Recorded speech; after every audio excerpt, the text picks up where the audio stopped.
మీ మమ్మీనా చూడండి, కింద నుంచి వాళ్ళ మమ్మీ ఉందంటే అక్కడ. మమ్మీ ఏంటి పిల్ల కావాలా? ఒక పిల్లని తీసుకెళ్ళి ఎక్కడ వదిలిపెట్టి వచ్చావు. ఈ పిల్ల ఎందుకు ఇవ్వాలి నీకు? మీ మమ్మీ పిలుస్తుందా? ఇవాళ మమ్మీ పిలుస్తుందంట చూడండి, మమ్మీ పిలుస్తుందంట దీన్ని. మమ్మీ పిలుస్తుందా?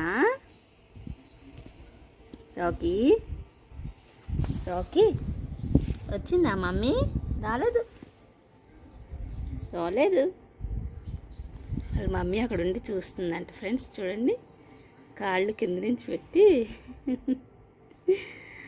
ఈ పిల్లని ఎక్కడ తీసుకెళ్తుందని దీన్ని లోపల వేసాము. ఇది దానికోసం అరుస్తుంది, తల్లి కోసం. అదే బిడ్డ కోసం అరుస్తుంది. ఏంటి